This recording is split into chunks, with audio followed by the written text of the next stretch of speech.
Scott Peterson, you know the name. He is getting a new shot at potentially freedom. The Los Angeles Innocence Project taking up the infamous murder case. Laci Peterson was 8 months pregnant when she disappeared back in 2002.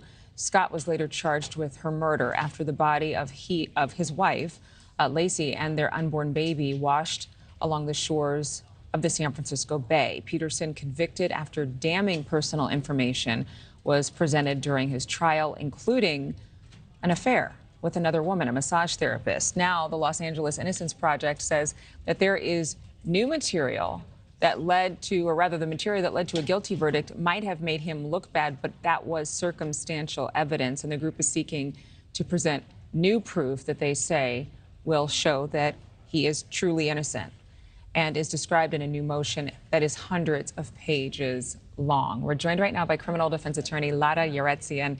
She was on Scott Peterson's original defense team. Lara, thank you so much for joining us. I think people are just, as soon as you see the news, you're thinking, oh my gosh, what kind of new evidence is this? So can you tell us at least something about what in the world would point to his being potentially not the person behind this horrible crime? Yes, but when you look at the paperwork that's been filed, you can see that they have pretty much focused on something that the defense had raised originally, the burglary across the street, the Medina's house.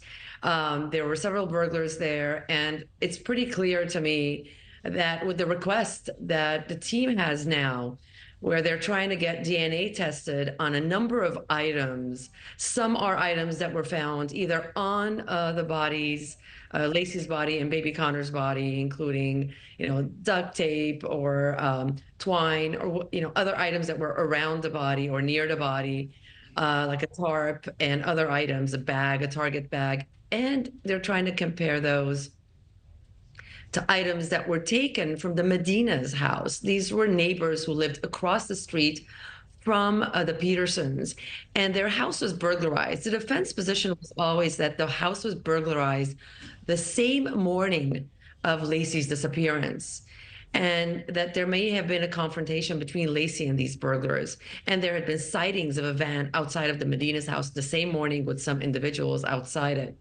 and another man on a bike also, again, seen by people.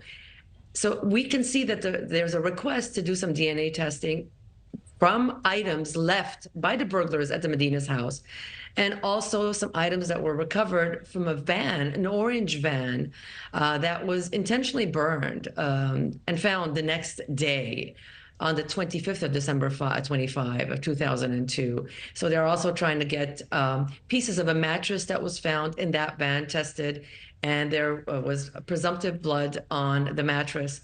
So when you try to connect all the dots, you can see where they're going with their theory. And there's new evidence, obviously, to support that position at this point. So do you really believe that Scott Peterson is innocent?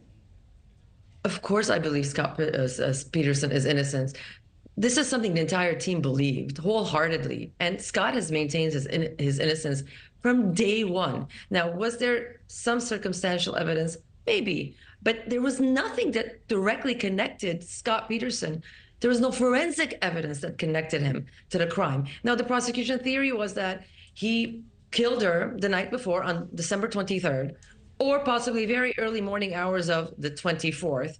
And then, put the body, wrapped it up in a tarp, put it in the back of his trunk in some kind of a toolbox, then transported her body to his warehouse, where allegedly he stayed for about an hour and assembled some kind of a device or a tool, woodworking tool, then went on the internet, was surfing on the internet, looking up things, sent a work email, did all these things, and then transported the body to the Berkeley Marina, where he supposedly, in broad daylight, dumped this heavy body into the bay. And this was obviously publicized. It was all over the media. There was a media frenzy from moment one on this case. Yeah, it's true. And there were media in front of the house from moment one. So these burglars were claiming that, by the way, Modesto police somehow believe what these burglars were saying. They claimed they burglarized the house during this media frenzy on the morning of the 25th not on the morning on the 24th. Thank you for watching. Go to newsnationnow.com to find News Nation on your television provider. And don't forget to click the red subscribe button below to get more of News Nation's fact-driven, unbiased coverage.